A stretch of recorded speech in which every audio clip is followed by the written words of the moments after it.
Hello and welcome to my channel. My name is Titan del 86. Here you will find everything from your favorite characters, from anime, series or movies, such as figures, statues, trading cards, and other limited special edition items. I will show you everything that is included. For example, we will discuss the design of the box, how it's packaged, the design of the figure, the articulation points, the accessories that are included, and we will see our favorite characters in special scenes. And you never know, you might see other characters make special guest appearances, so you can decide whether it's worth getting or not. Subscribe and join me on new weekly adventures. Now let's start the show. Let's go. Welcome to my channel. My name is Titan del 86, and today from Dragon Ball Z I present to you Metal Cooler. This is in his S.H.Figuarts form. This was a Tamashii Nations web exclusive release. If you recall, this Metal Cooler was first announced when Tamashii Nations was doing the world tour and they had stopped at New York. If you recall, way back then I had a video when I went to that particular event and they had this Metal Cooler as one of the display figures. He looked very sharp.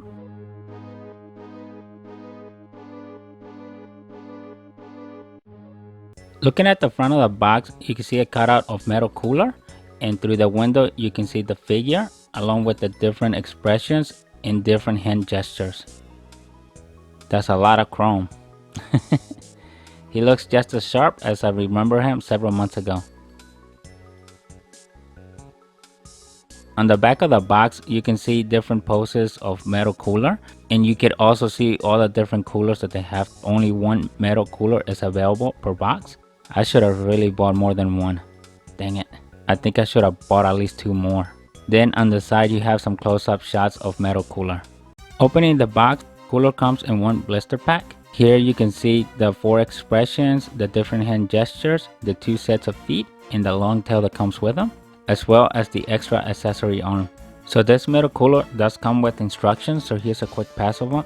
Here basically gives you the overall layout of all the different hand poses as well as the different expressions, and he has 2 sets of feet. Looks like the joint for the neck and the head is different than what we've seen in other S.H.Figuarts. Here it looks like they went with a prong type of attachment, so we'll evaluate that and see if it's better than what they normally do today.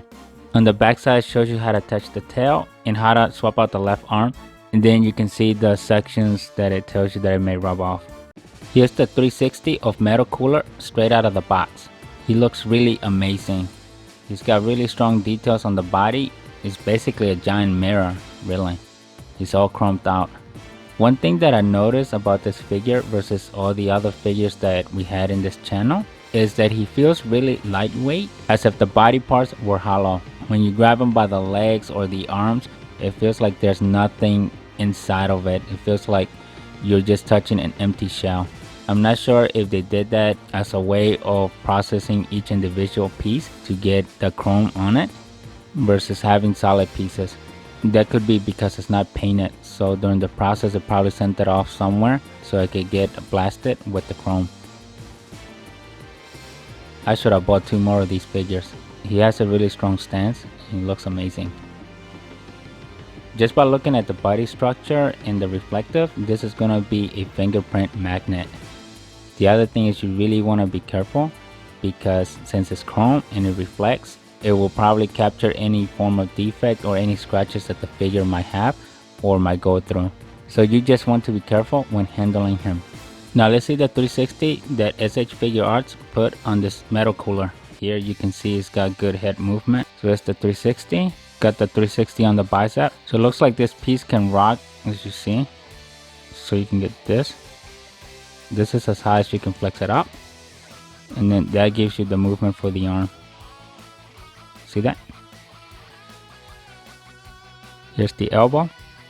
360 on the wrist. It's got some good joints there. It's got some good chest movement there. So you can see that the bottom abdominal is detached from the chest. And the same thing back here in the rear. This is as high as you can get the leg. This is as far back as it goes. There's your chrome split. It doesn't look like it's got side movement on the leg. Here's the knee. It's got some minor movement there, as you see here. Not a whole lot. And because it's a ball joint, it depends on the angle, and that's how you get the rotation out of it. Now let's attach the tail so you can see the rest. Here's a close-up of the tail. You can see that it also has that prong feature. So I'm not sure why they went from the ball joint to this particular prong. So now I have attached the tail so you can see the articulations that you get with them. So it's got good up and down. Should be able to get a 360 out of it. So here's as much as you can really rotate each piece. This is fixed with the curve. So each piece should give you a 360. For some reason I'm not able to rotate the main one. I believe the reason I'm not able to rotate it at the base is because it is keyed to the body and that part doesn't really rotate. So I think the rotation needs to come in from the end, from this side of the tail, which is going to be difficult because it doesn't give you much movement, as you see here, because it's trying to get it from the front end. So that's probably why I'm having a hard time twisting it. You see that? It wants to move the one that is with the key on the inside of the body versus the one that is coming in. Here's a close-up of the 4 expressions the Metal Cooler comes with. The first one is the neutral. The next one, he has the smirk. The third one, he is grunting. And then the last one is an action expression. Hopefully the camera can capture those expressions, since with all the chrome and all the reflections, it's really difficult to see. But if you see it in person, you'll really appreciate the details that this figure has. In this scene, I have Metal Cooler with the expression that has the smirk. And here he's about to do his attack. I believe it was kind of like the death ray, where they just pointed the index finger and a beam shot out of it. Similar attack that Frieza did as well. So this is something that the two brothers have in common. It looks like because of the full reflection, you might not get a good look at the expression, but like I said earlier, this figure looks 1,000 times better in person. It's just something that the camera is not really able to capture. The other thing that I noticed about this figure that's unique is the way that they attach the joints. Like I showed you in the instructions, each joint has a 2-prong versus the ball joint that we've seen in other S.H.Figuarts. Taking a look at it closely, it does have some pros and there are also some cons. Some of the pros is that it allows you to take the joints apart a lot easier, as well as attaching the parts. It just makes the snap feature so much easier. But one of the cons is, for example, on the tail, it doesn't give me the option to do the rotation of the 180. So right at the base of the tail, I can only go up and down. I'm not able to do the 360 like I was hoping I could. And that is because the 2 prongs were keyed when attaching it to his body. Another thing, using the 2 prongs, it does make it a lot easier, especially for the head to come off when you're not even trying. But overall, I think the 2-prong way is the way to go. Even though over time they're probably going to get worn out versus the ball joint, which doesn't.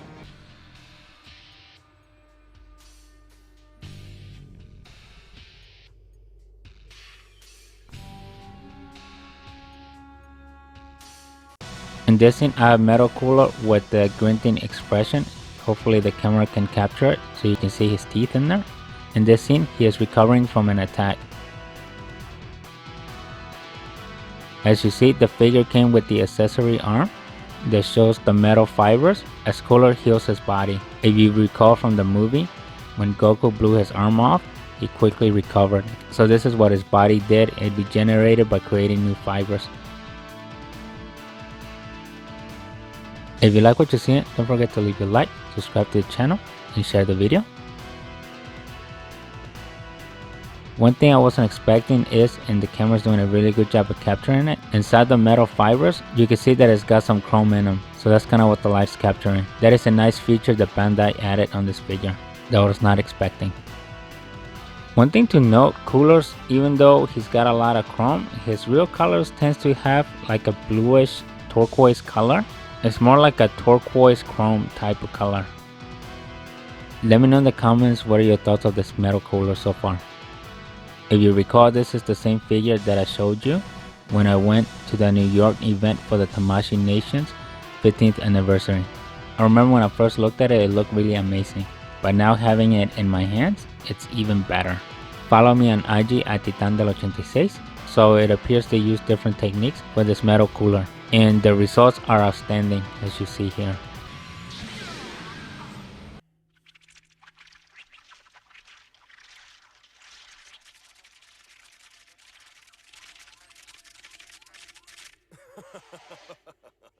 In this scene, I have Metal Cooler fighting Goku. I gave Cooler the normal expression and Goku got the surprise expression, which is technically an action expression, but here he's taking one to the face where he was caught by surprise. This is when he realized that Metal Cooler also knew instant transmission. I think that's one of the moves that has saved Goku several times, so it was something else watching someone else use the same technique against them. The figure is very reflective, as I saw it at the Tamashii Nation's World Tour event in New York. Overall, this Metal Cooler figure is really great. If you like what you're seeing, don't forget to leave a like, subscribe to the channel, and share the video.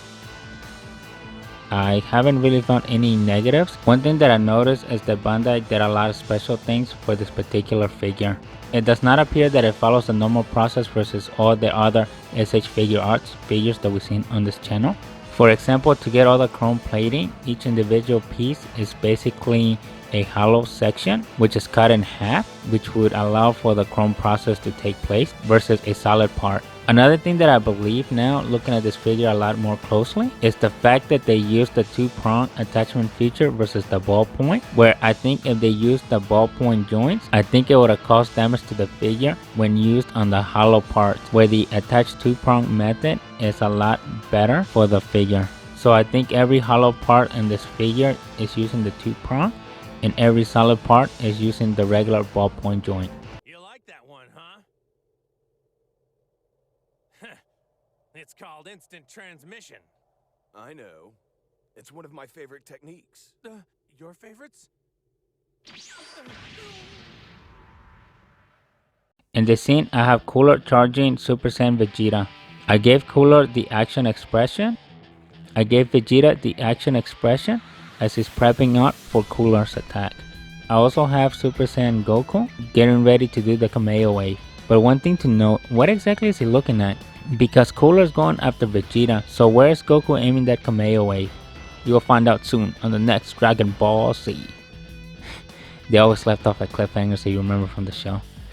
It was like 30 minutes was not enough. You will need at least an hour to an hour and a half to actually feel satisfied watching those episodes. It was like 15 minutes of them powering up and then another 10 minutes of them talking.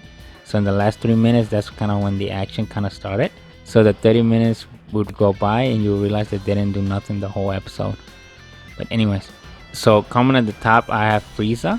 So yes, this is correct. You have Frieza in Metal Cooler versus Super Saiyan Goku and Super Saiyan Vegeta.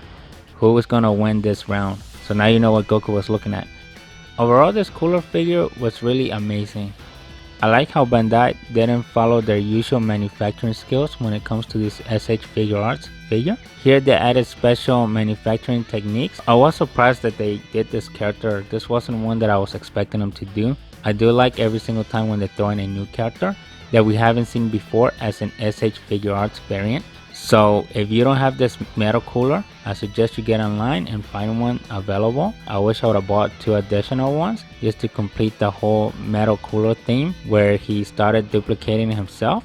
As a result from getting the first one destroyed by Goku and Vegeta, so the computer basically recalculated to improve them, and it came up with the realization that you needed more Metal Coolers to defeat these two.